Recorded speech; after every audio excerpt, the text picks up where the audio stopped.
Well, good morning and welcome to the Real Estate Heavyweights podcast. And in the last several weeks, this has been the Real Estate Heavyweights University, where we've taken a deep dive into the world of flipping. And we wrapped that up last week. If you have any interest in flipping, please go back. I think we did about 6 episodes there. And we really try to look at it piece by piece and try to walk you through that process. We're going to double back at some point and go deeper on some of those topics. But one of our main goals with this podcast is to bring you people that are experts in our industry who have, gone this path for years and years. And we are starting that off today. So we're about to bring you an awesome interview with our friend George, Tavis's friend, George, that he's known for a long, long time. So I'm Ashton Hines, one half of the Real Estate Heavyweights. I'm the newbie here. I will sit back and just try to take notes. Tavis, he is my mentor, my guy that I've bought a couple properties from. He's walking me through a flip. He's done over 200 flips. So let's say hey to Tavis. How are you this morning? I'm doing well. Good morning. I'm excited about this interview. Man, me too. You kind of line this up. And without further ado, why don't we bring in our guest? And George, why don't you just give us a little bit of an intro, take us into your life about, I know you said you got started way back in 1975. So take us back and tell us where you got started and how you got here today. So, I mean, I'm taking notes. I'll let you run with it and you give us some details and we're definitely going to pick your brain along the way. So how are you doing today? I'm good, Ashton. Hey, it's a pleasure to be on the Heavyweights. Wow. I'm honored. Yeah, 75, I made some notes because, I was nervous about doing this, but I'll try to get through it. Yeah. Kind of grew up in, dad and mom moved us out to the country, which was called Anna, Texas, back in 1975. Population of 500. It's grown a little bit since then. Wow. So I lived out there till 85 and came back to Plano, and have kind of been in Plano in the DFW, kind of the Frisco area ever since. What else? Anyway, I kind of got started in real estate in 93. I was lucky. You mentioned the word mentor. My father owned a real estate data research company here in Dallas. So he was big in data. All right. And it had to do with real estate as well. So we would track all the commercial sales in Dallas-Fort Worth. If Trammell Crow bought a piece of land or somebody bought an apartment building, we would find that out and then call the principals and try to get more information if it was land, etc. And every month we put out a report called the Roddy Report. And so brokers, appraisers, things of that nature, before there was the online, all this data was online, there was a paper version of what's going on in DFW. So I cut my teeth being a data researcher, going down and collecting information, adding information to it, and selling that information to our clients. And then my father also bought a company in the mid-'80s called Foreclosure Listing Service. And it was run by two sisters out of their house. He bought it from them, and we would collect what is posted for foreclosure each and every month.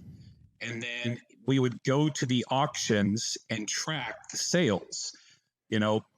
Just because a property is posted for foreclosure doesn't mean it's going to be auctioned off, right?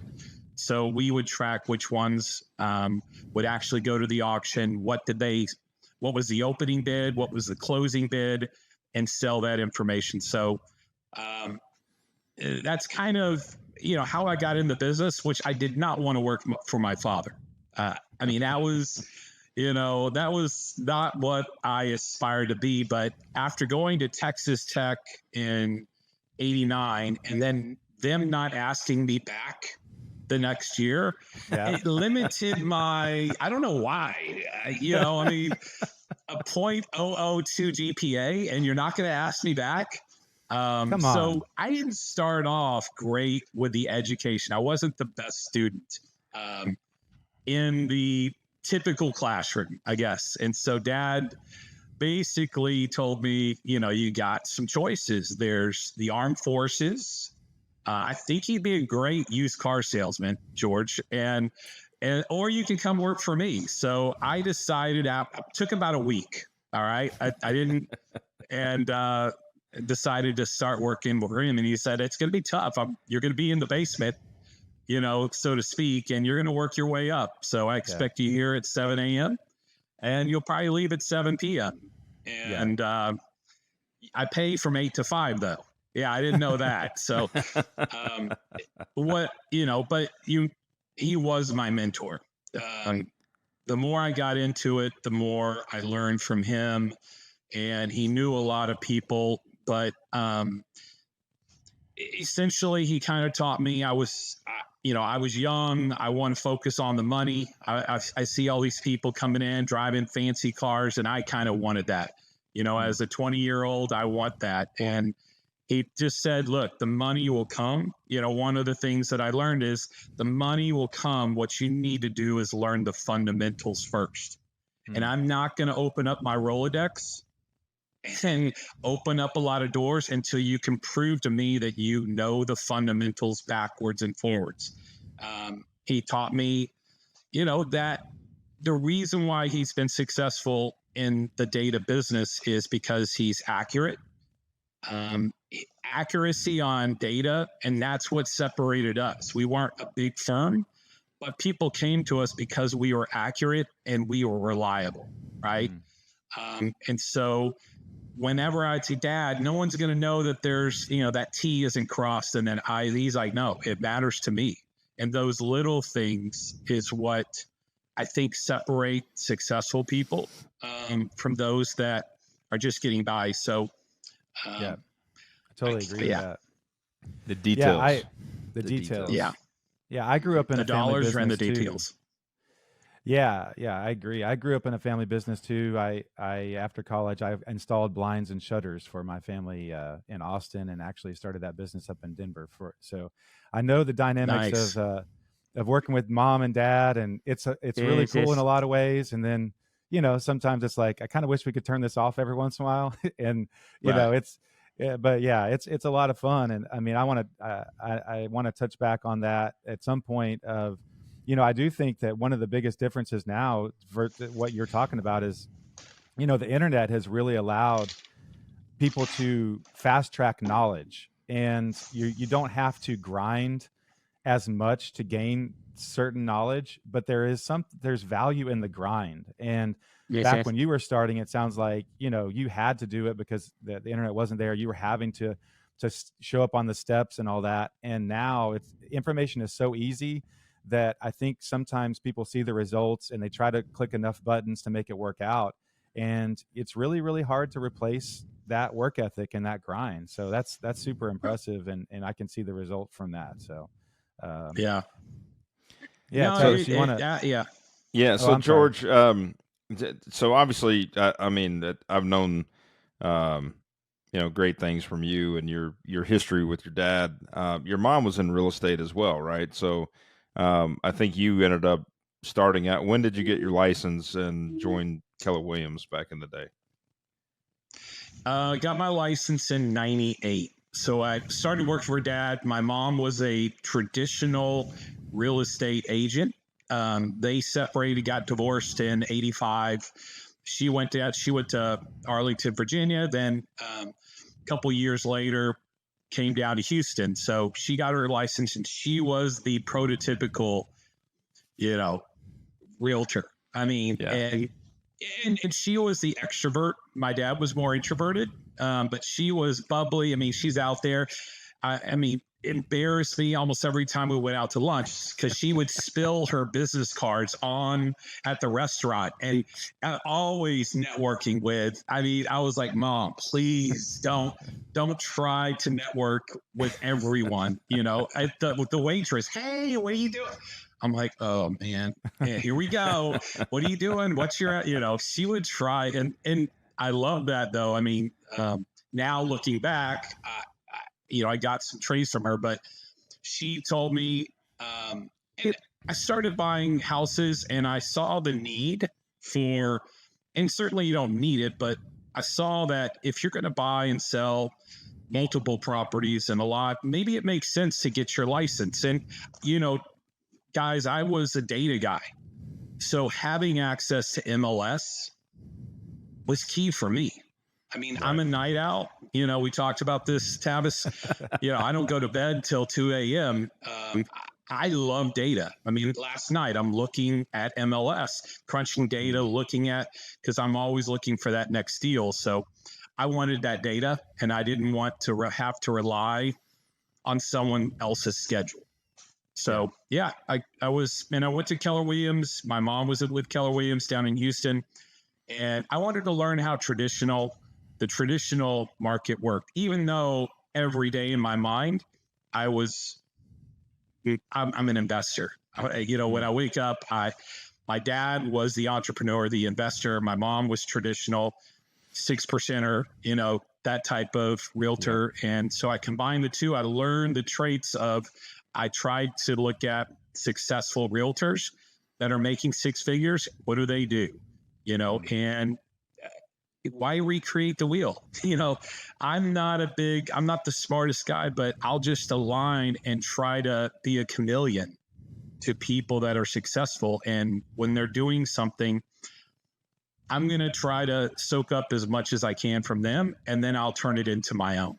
That's what I've always done, is I learn as much as I can from someone, and then I put my tweak on it. I might go a little bit, I might go a little bit different direction than they did, but yeah. So let me ask you this, because that brings up a great point. And, myself starting in traditional real estate and focusing on the investment side now since 2009. And actually, I think that's when you and my paths crossed, was about 2009 after, the crisis that we had with, the mortgage industry and everything. And Ashton starting out in traditional real estate as well, kind of, cutting his teeth, getting into this groove, getting out of his, 9-to-5 job and kind of working this way full time. And then, I'm exposed, obviously I'm still part of Keller Williams DPR, and there's about 600 agents there. And there's been a big push lately, a lot of interest with people that are, traditional real estate agents that are trying to focus and at least start with their own portfolio, but also kind of explore the investment world. So what would you say some of the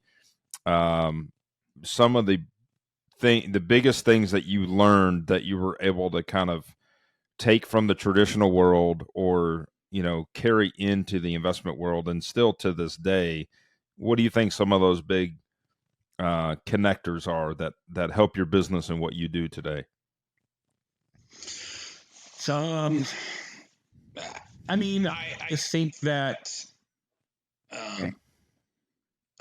unfortunately, NAR and TAR, right, our boards, there's not a 401k. Yep. Right. So I just looked at it as, guys, you are the gatekeepers of all this information and knowledge, but you need to turn sometimes that focus on you. And at the same time, I want you to represent clients.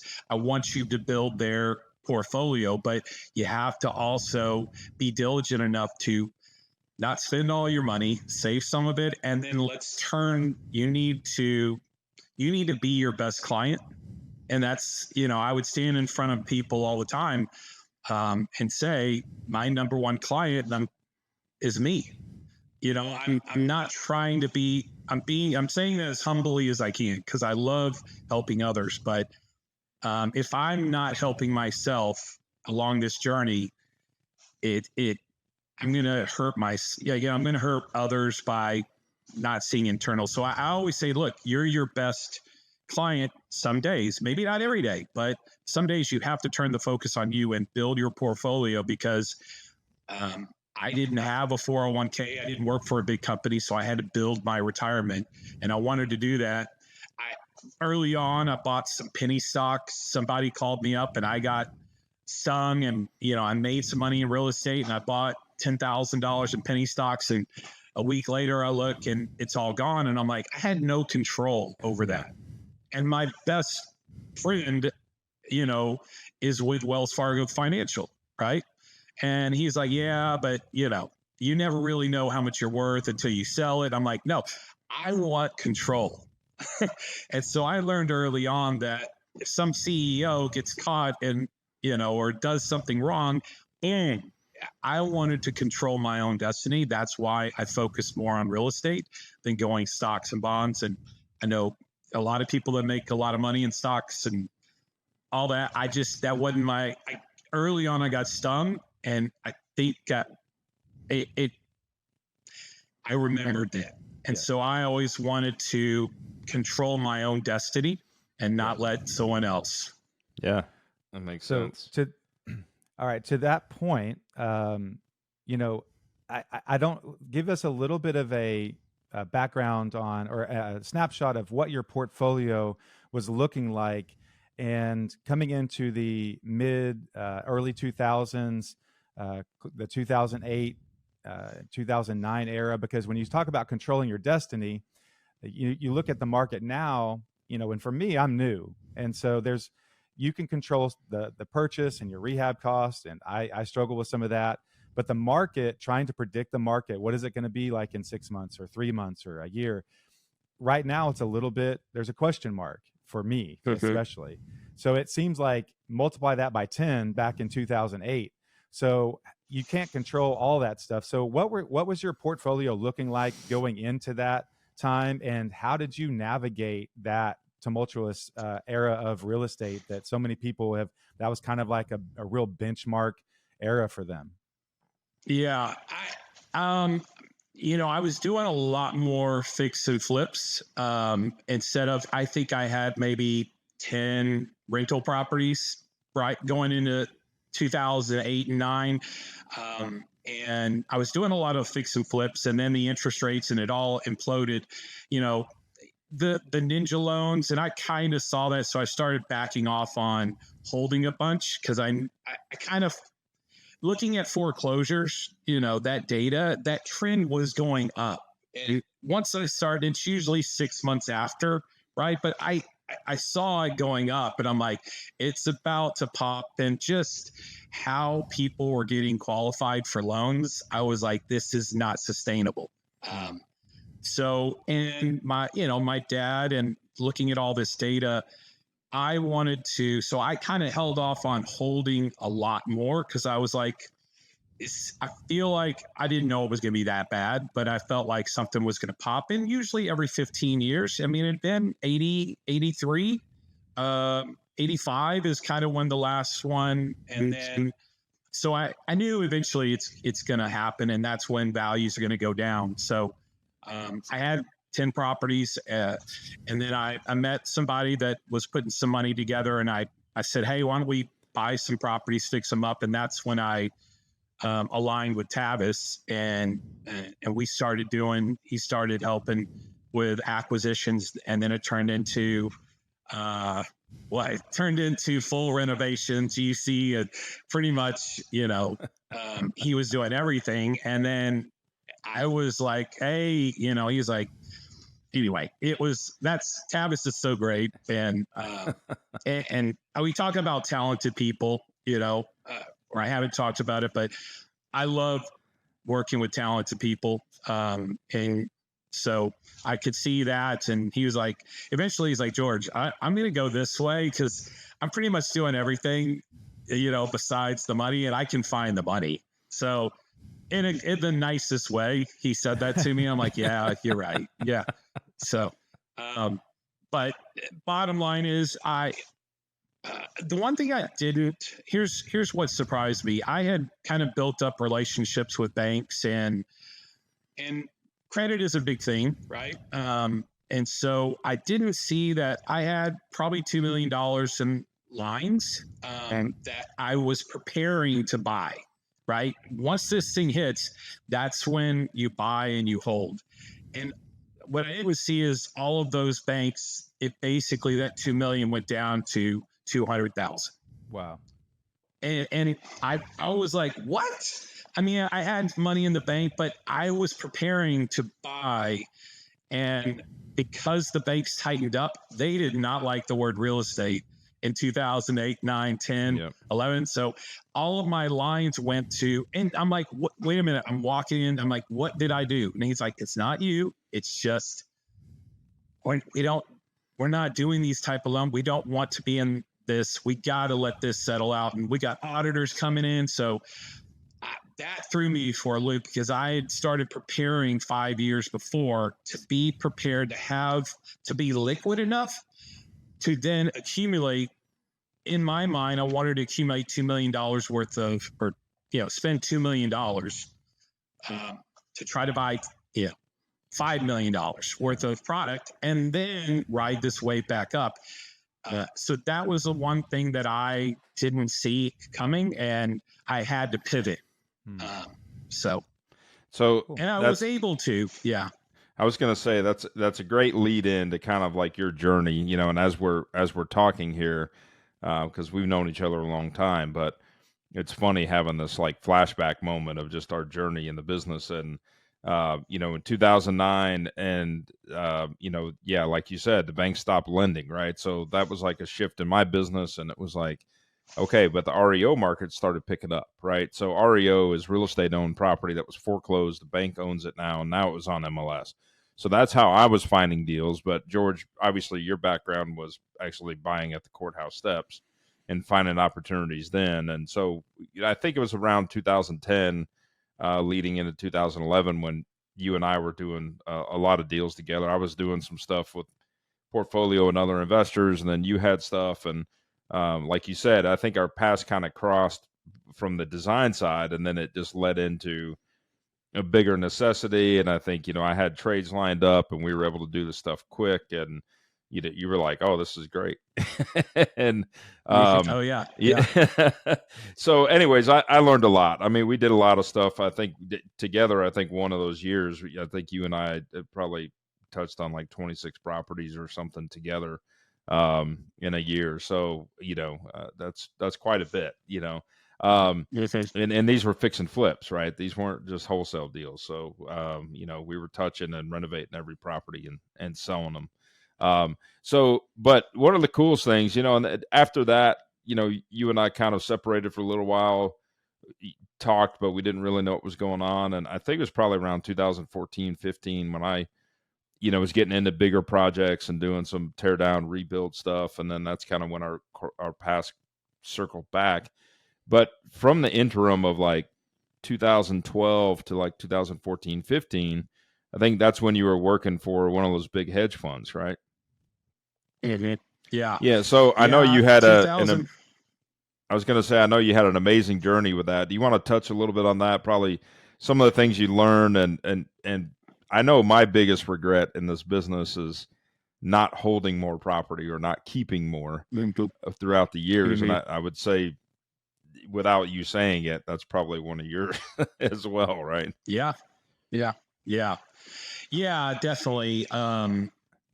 I think not Wayne Hughes, that's the owner, but Warren Buffett, I think Warren Buffett came out and said, if I was younger, I would buy every piece of real estate I could, and I'd hold it. This was in 2012. And 5 months later, a guy, called me up and said, hey, I bought your dad's list, and your dad said you do some consulting. I've got $10 million. I'm going to the auction tomorrow. And I'm like, okay. I mean, there's people with money. And so that didn't, 10 million, 100 million, 1 million. You need to know the fundamentals. And he didn't.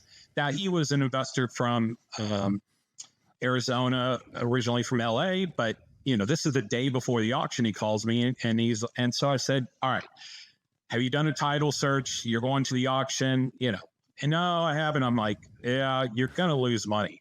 I mean, you're going to buy some but let me ask you a question. If there's a $150,000 house, what would you pay for it tomorrow? You haven't seen it.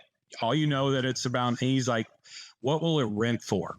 And that was it, because I didn't know him from Adam. He's like, I said, let's say it rents for $1,400. He's like, I'd probably pay $135.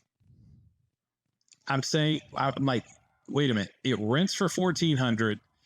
You would pay $135,000 sight unseen, and you know this house has problems. I mean, it's going to need, cosmetically, even if it was built in 2000, it's going to need renovations. You're going to spend 10, 15,000. He's like, yeah. I'm like, where are you? Where are you right now? You've got how much money?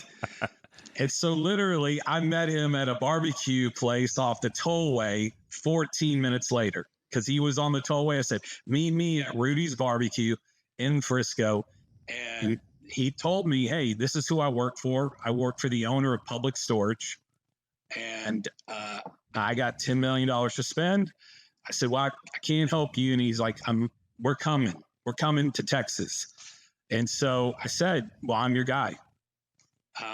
Here's what I won't do. I'm not going to go to the auctions. I will not go to any auctions in DFW because we put out this data.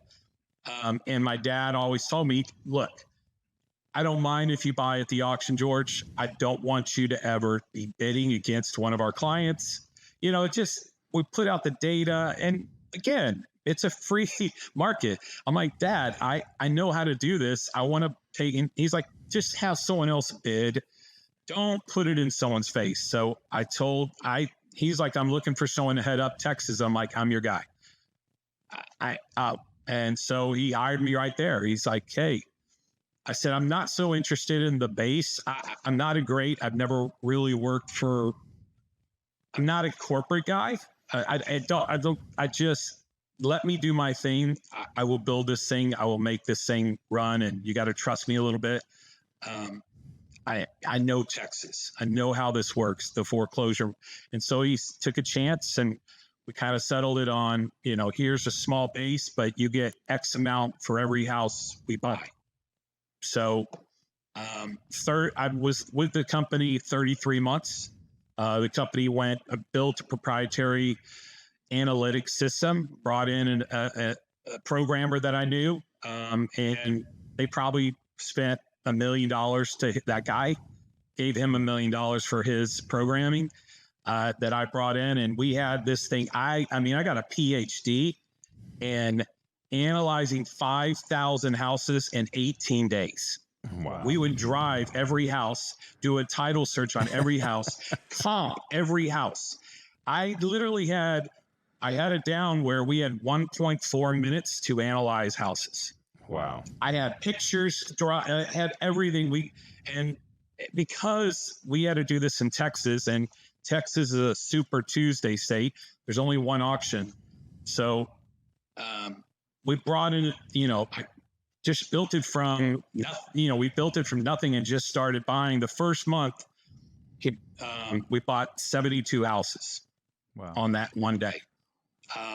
And over 33 months, we bought 3,186 houses. Good grief. Wow.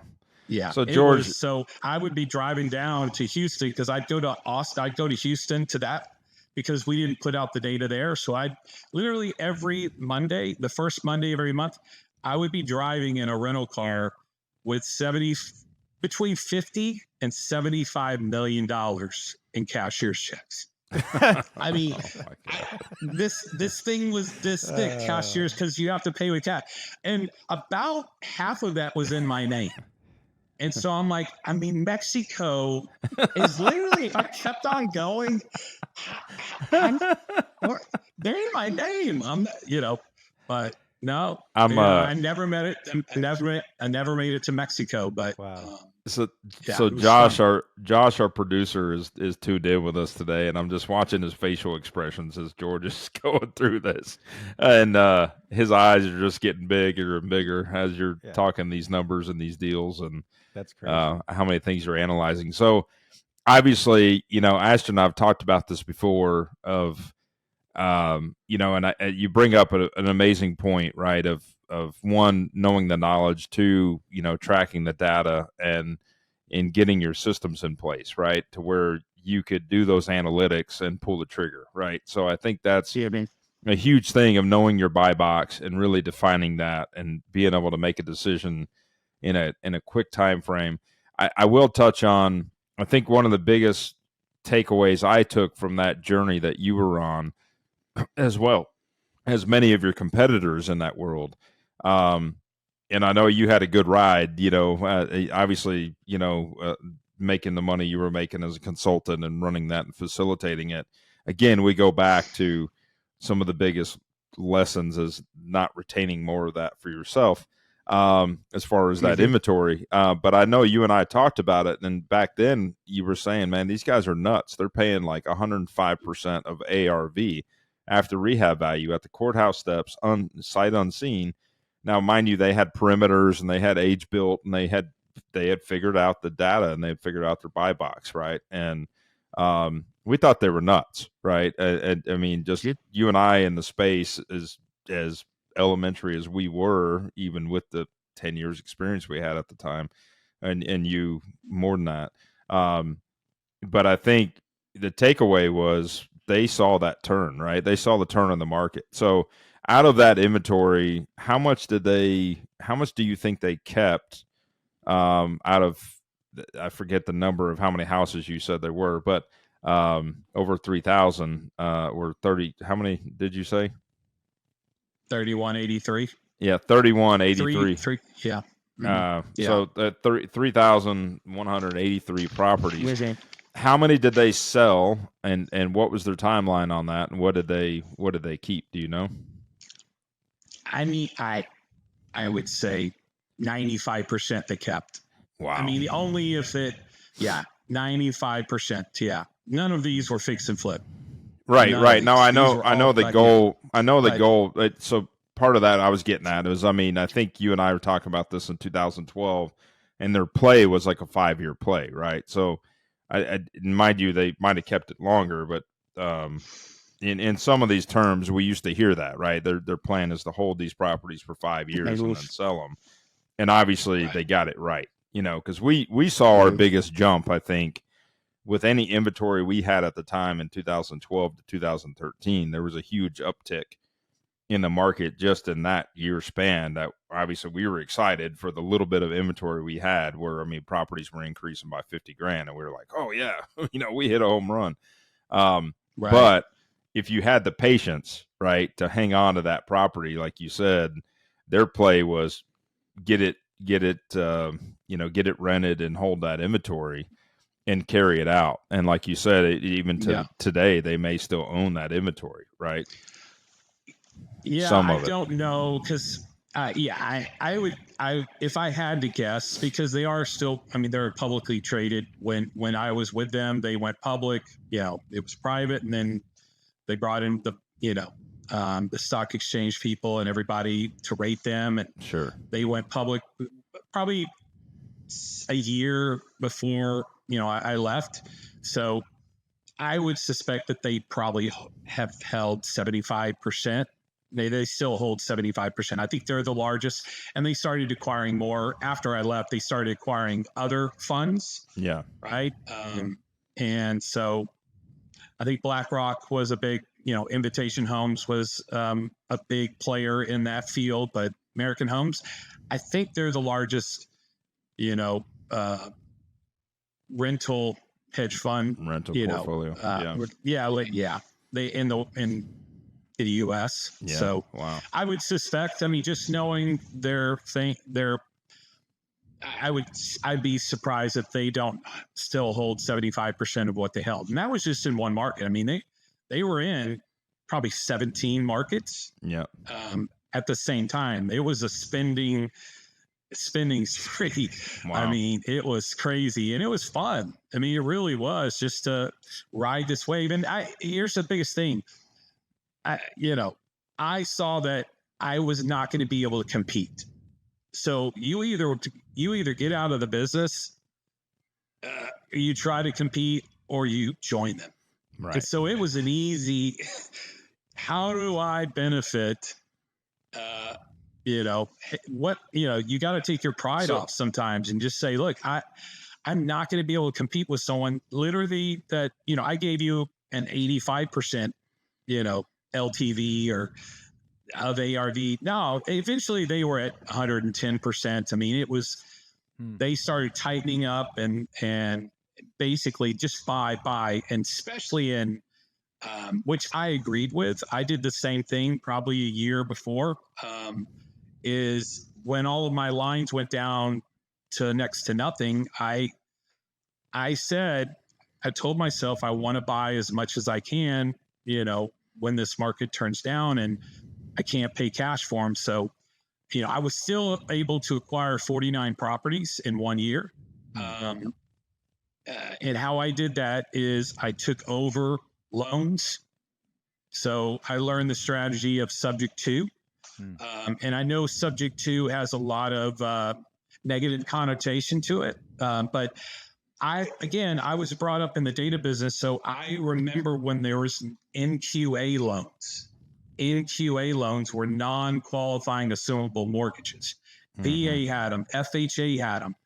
And anybody could assume that mortgage if this loan was originated up until a certain date. It was assumable, and no one had to qualify. You could just assume this mortgage. I looked at that and said, I doubt. Well, here's what I know. I've never seen a lender foreclose or call a loan when it's current. Let me say that again. When that loan is being paid every month, that lender is not going to ask questions. It's when the loan is in default that they start going, what are we going to do? So I looked at, I'm from Plano, right? And so I started saying, where are the greatest public school districts around here? That's where I'm buying. Whoever has an exemplary school rating, I'm going to buy as many houses as I can now in 2011 and 12. But I couldn't pay cash. So I said, I'm going to go to homeowners that are facing foreclosure before the auction. I can't do it. There's 3 ways to buy a foreclosure, or quote unquote foreclosure: before the auction, at the auction, or after. After is an REO, but those are the 3 stages. And so I would go before the homeowner. I would bring that loan current. I would give that homeowner some walkaway money, and I would just take over their loan. And that's how I did it. I didn't take out one loan to get 49 houses. That's awesome. And then the rents, as long as the rents were covering their mortgage, you could just net zero and be okay with it, hold it for appreciation, or not. I would say half of them, I was renting it for less. Wow. I was renting it for less than the mortgage, but here's what I was banking on my data, the data, and again, some of this is speculation, but I said, which houses are going to rebound the quickest? It's in good school districts. Yeah. So I identified good school districts and said, look, I'm taking over mortgage at $1,600 and I might only rent it out for $1,400. I'm losing money every month, but that $200, I'm going to get it back when this thing rebounds. That's $2,400 a year plus whatever you paid for walkaway money. So when you look at that for the asset and the appreciation gain and the principal reduction gain, it's a no-brainer, right? You're still your ROI is still double digits at that point, right? Especially with the appreciation point. Okay. Go ahead, Ashton. I was going to say, I wanted to fast forward and talk a little bit about what you're doing today. That's what I was going to kind of get to, because we're about 38 minutes now. So this is not a 4-hour podcast. We can go Joe Rogan. If you want to do Joe Rogan, we can just go ahead and do that. And, my bad. No, Good you're night, doing everybody. great. Thank you. No, you're doing great. I could sit here and listen to these stories all day. So for sure. Well, I did want to ask about, so fast forward from, 2012, 2014, you're accumulating projects. I know now, just from what Tavis has told me, and randomly, I dropped off some cabinet doors to a painter that was painting a house in one of the neighborhoods you're putting up. So I had no idea of the connection at the time, but he said, hey, this is where I am. I brought the cabinet doors over to him there, and evidently he was on one of your projects. So I know that you are doing new build, you're doing some neighborhoods.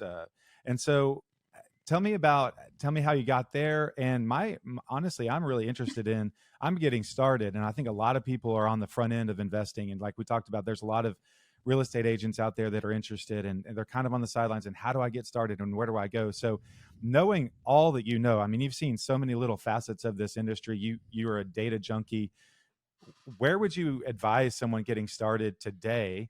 Would you start, buying raw land and trying to do a new build? Or do you say, let's find a nice little easy fix and flip that's a median price for the area? Like, how would you advise that? And so touch on where you are now and just kind of tell, what would you talk to someone who's getting started on where they would go with their day and their money? Yeah, I always start off with, my recommendation is learn your fundamentals. To me, it's all about valuating.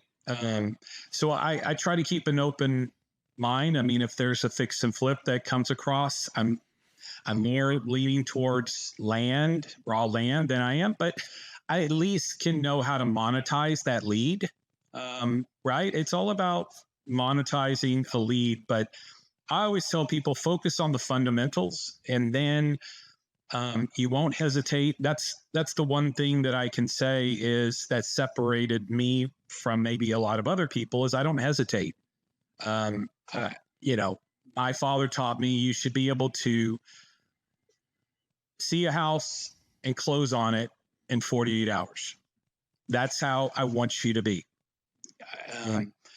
And it seems unrealistic, but I bought a lot of houses at the auction, and there's no title policy. So I was brought up not being where you have to close with a title company. And I love title companies, and I think title insurance is a great thing. But I was taught and I was brought up with, you should be able to analyze and pull the trigger and close and not have to rely on a title company to draw papers. No, you should know what is needed to control and own that asset. And you should be able to do it yourself. So fundamentals, to me, I think it comes down to four fundamentals. Number one is, and I like acronyms, Ashton. So number one is ARV. How do you come up with the ARV? You need MLS data.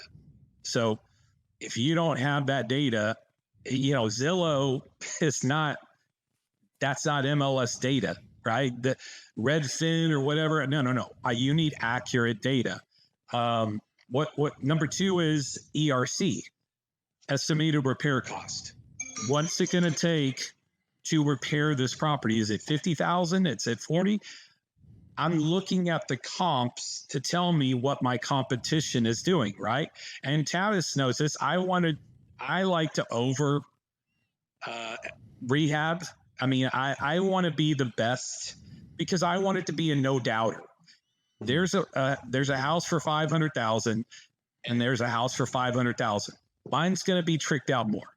I'm just telling you, I will make less money on every deal, but I won't own that house for very long.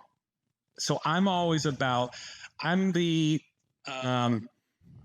a baseball analogy, I can't think of his name. He was Baltimore Orioles, a long time player for them. He was the third baseman or shortstop. Cal Ripken. Cal Ripken. I'm the Cal Ripken of real estate.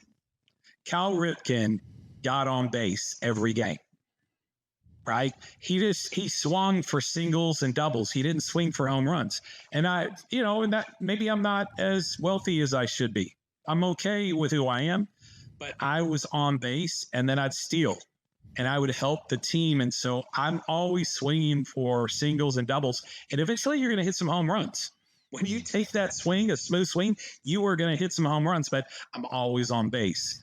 And I always look at it as I might leave a little bit on table, but I don't want to own. I got burned. I got burned in 2008 and 9 where I had a bunch of houses, and that taught me, hey, there's a chance that you could get burned. And it wasn't bad where it bankrupted me, but it hurt my pocket. And so,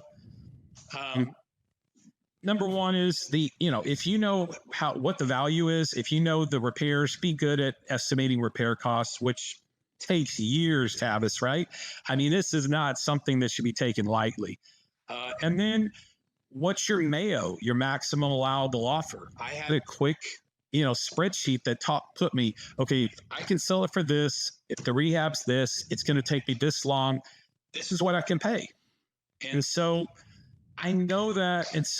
And then how do I control it? Like, when I wouldn't leave the house, I would literally go in my car and write the offer right then and say, here's my offer. Oh, by the way, if you want to close tomorrow, we can do that too. Like, I was prepared. I didn't hesitate. And so, but that takes reps. That takes a lot of reps, and no one wants to do the reps, right? The grind. No one wants that anymore. They want, my son is 21. He's like, I'm going to be the CEO. I'm like, oh, yeah, you got to pick up a broom before you're going to own the restaurant, No, I mean, I'm like, hey, go for it, man. Go. I'd love to see it. And again, I'm old school. I think there's, that grind, like you mentioned, Ashton, there's something to that. You get that thick skin, but that, in controlling, writing the offer, I think a lot of people, so those are the four things that I look for. If you can master those, that's what I would tell realtors. Back in 01, I got my license in 98. In 01, I started taking some continuing education courses, right? And they were the most boring courses, Josh, I'd ever taken. These are mandatory continuing. I said, what am I doing all day here? I'm like, forget this. So I called the Texas Real Estate Commission. I said, hey, can I, I got 4 subjects I'd love to teach realtors about. They're like, yeah. So I ranked 4 classes, got them approved, and I went around Texas teaching realtors. And I would, my first question about investing, and foreclosure, short sales, tax sales, just the different leads that are out there. And my first question, usually in front of a group, I'm at the Metro Tex, and these are people paying normally MCE. I would charge $100 for a 3-hour MCE course, which was a lot.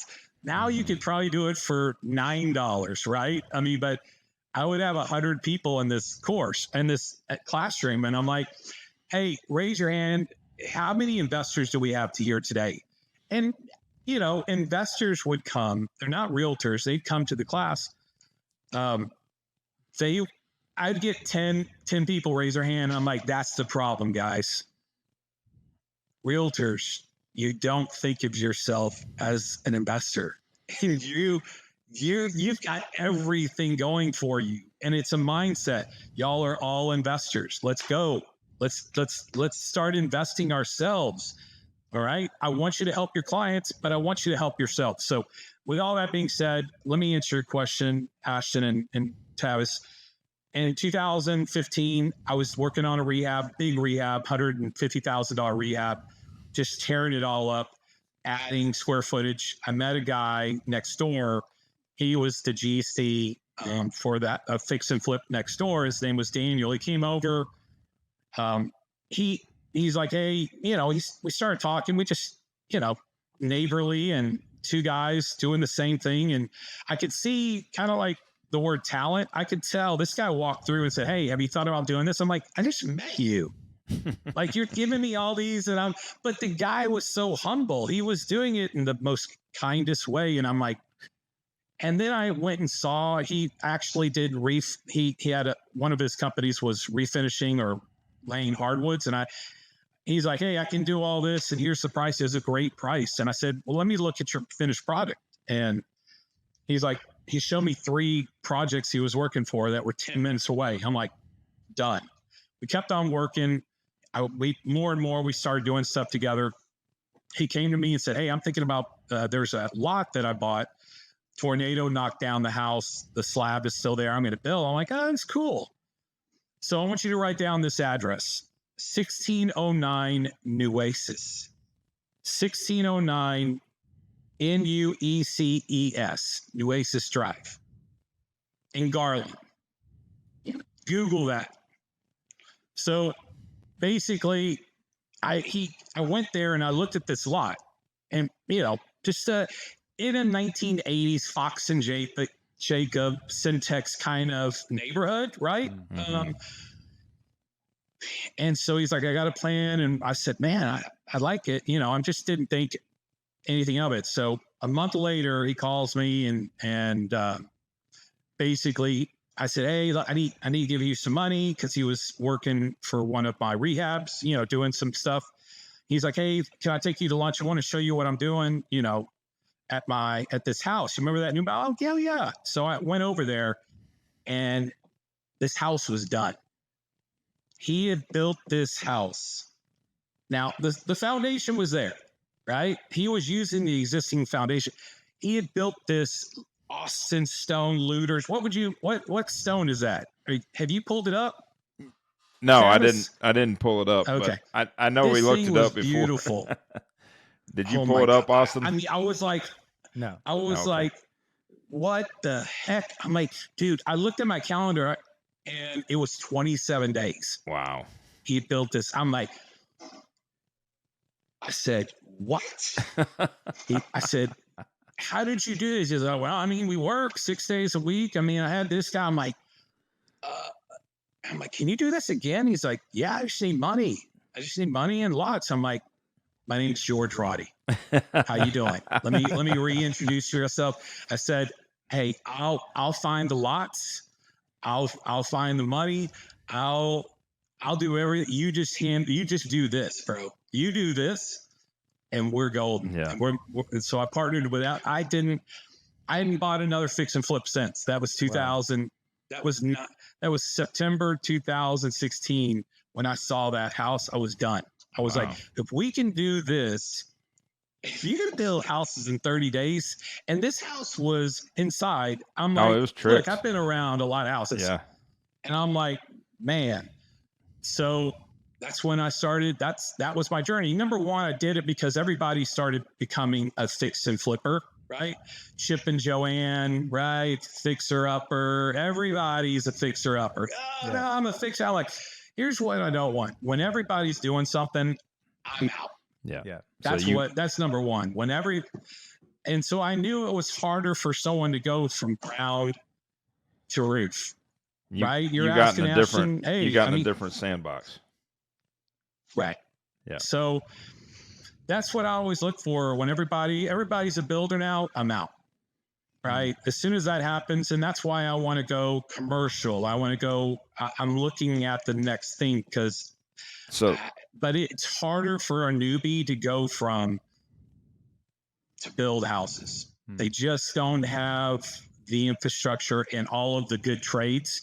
Can they do it? Yeah. But it's harder. You can get a GC. And so that's why I went that direction.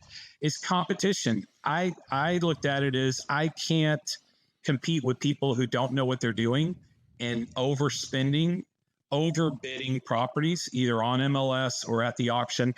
But land, usually there's not as many competitors on dirt. And so I just went, where's the least competition? I don't mind competition, but I can't fix someone that doesn't know that they're making a mistake over and over and make a living. So I had to go in a different genre. That's awesome. So George, wrapping that up and just knowing,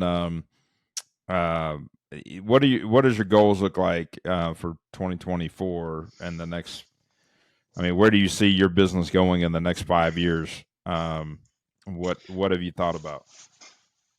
Yeah, I've always kind of stayed in the market of if the market tanks, I don't want to be holding a bunch of high end speculative. I'd rather make less money, so I'm kind of a little bit conservative on this side. So I just think that I started with a 3.2, 4.2, buying cheap dirt And, it's hard right now. I mean, everybody, it's just difficult. I'm having to go a little bit farther out and look at that next Anna, look at the next, Roy City or Rockwall, or where is this next? Is it south? Is it north? And that's where I'm going. I bought some land in Wilmer, south of Dallas, 3 lots a couple years ago, just sat on it and, built 3 houses there. I mean, I'm looking outside and buying cheap dirt. You make your money on the buy side, right? We know that. Now, sometimes you get lucky if you hold it long enough, right? It appreciates, but I'm in essence a fix and flipper. I'm just doing it on a new product. So, my partner wants to go. We're doing a higher end project in Preston Hollow. And he likes that big payday, right? Which is great until the market turns. Right. So I'm more about singles and doubles. Look, let's build these 18 to 2,000 square foot houses, because if the market ever goes bad, we'll rent them out, right? I mean, we're not going to have a problem renting these out. So if they don't sell, let's rent them. I've always been the 5-to-1 ratio. Every 5th house I keep, right, that we build, let's make our money on the 4, and on the 5th one we keep. If we're doing, because I like to stay in that 15 to 2,000 square foot home. So that's what I'm doing. Would I like to get into more commercial? Yes. I want to find somebody that, I want to find some land where I can do some commercial, more multifamily. I did a townhome project which you helped me out on, Tavis and Louisville, a small one, 6 units, but I like multifamily. I want to own, some small multifamily projects. I just like that. I know there's a lot of it, a lot of apartments coming out, that are being built right now. I think there's oversaturation of that. Even though a lot of people are coming here, there's just way too many doors. And I feel like that market's going to get affected pretty deep.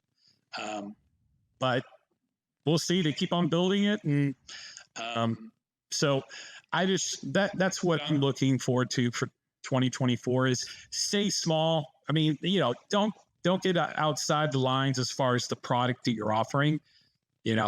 I'm not going to hold up. I'm not going to do a lot of high end specs. I'm just looking for cheap dirt that I have to go a little bit farther away. But I've already proven that I've bought lots in bad areas. People will still buy in quote unquote, not exemplary school districts, right? If you put a new product, people love new. Yep. And so that's how we started off is I just bought lots from the cities, for pennies on the dollar and semi-rough neighborhoods. And I put a new product up and boom. Hey, those people like to be in that neighborhood. They just want to move into a new product and they'll pay. So I like that. I've done that before. It's a proven model for me. I'm going to sprinkle in some multifamily. Most likely I've got a development that we're working on in Roy City, a 30-acre development that I've got to get going, and we're working on that. But other than that, I think stay small, the Cal Ripken. I'm just going to continue being Cal Ripken. I love it. So George, I think one of the biggest takeaways I've had from this that I've heard you say over and over throughout your journey has been exit strategy. And I would say that, myself, that's something that I'm always looking at, right? Is having multiple exit strategies and anything that I invest in. So glad to hear you say that as well. And just where you're going, like you said, it's if you end up with some inventory at the price points you have and the builds, you can always rent it, right? So that's just having that backup plan if the first plan doesn't work out. So George, if the market doesn't agree with you, right? The market's never wrong. It just disagrees with you. There you go. So George, how can people find you? What's the best way to get in touch with you? Yeah, go to right now Rosso ROSO homes.com. That's our brand for our company. RO is for Roddy, SO is for Soto, my partner. So I just combined them and created Rosso. And Cool. yeah, check us out. We're a small builder. We love, we love representing or building for clients, and we love building for ourselves. And so, if you want to touch base or you have questions, I always tell people, I read a book, Never Eat Lunch Alone. So I tell everybody, guys, look at me. I eat lunch every day. So from noon to 1, if you want to buy me lunch, you get an hour. You get an hour.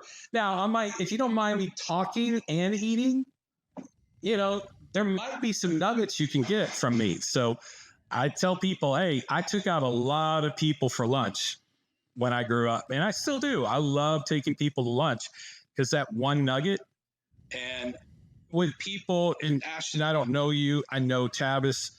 Look, I'm just telling you guys, Tavis is the real deal. This guy, he's got so much knowledge, and no offense to anyone, but I love talented people. And Tavis, Ashton, if you don't, you know it already, but this guy is the real deal. And so I can't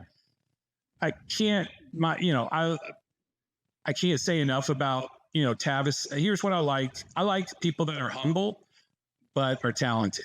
And I know I've been talking me. I try to stay humble. The biggest thing for me, and I know we need to wrap up, is I don't mind going in a different direction than everybody else, but it's naive of me, like the lone wolf mentality. I kind of have that lone wolf mentality, but here's what I learned is never think that you're going to do it alone. If you think you're going to be successful doing it by yourself, you're crazy. You got to have talented people to help you along the journey. You just align with talented people. It's okay to ask questions, and go a different direction, but have talented people that you can align with and bounce ideas off of, and that you trust, and that are not looking, what can I gain from you, but rather, what can we build together? Yeah. Well, if eating lunch and being around Tavis is the key to success, then I am well on my way, because I don't miss any meals and I'm spending plenty of time with him. So I will. Those are my two keys to success. Retiring soon. Yeah. So, hence the name of our podcast here, right? The real estate heavyweights. It's not because either of us are prize fighters. That is for sure. So, well, George, man, it's been awesome hearing you talk. I could seriously sit here for a long, long time to hear you, and I'll hit you up for one of those lunches. Tavis and I'll definitely take you up on that, because I'm over in Carrollton near Plano as well. So it's been awesome having you. Thank you guys for joining in to hear the podcast. This is one of our first of hopefully a bunch of interviews we're going to bring. George, you set the bar really high. I mean, I don't know, we're going to have to really start searching for some super high quality people to bring on here, because you had some awesome stories and set the bar super, super high. You did awesome. So I hope everybody enjoyed it. You're going to probably scrap half of what I said. It's fine. No, I'm good. Yeah. No, I think we're going to have to keep this at an hour. People are just going to have to listen on their two-way trip instead of just their one-way trip. So. Yep. If Joe Rogan can get away with 3, we can get away with 1 every once in a while. So, so thank you guys for tuning in. We will definitely be coming to you again with another interview. We'll be coming to you with our market analysis episode, where we do a little bit of a lighter take on the market, the news, and, a few tips and tricks about the real estate industry. We come to you with that once a week. So if you have not done it yet, please subscribe, please definitely share it with a friend. After you hear this episode, I know you're going to want to send this to as many people as you can that want to learn about investing. And George, again, thank you so much for joining us. And we wish you the best. And we will see all of you guys next time.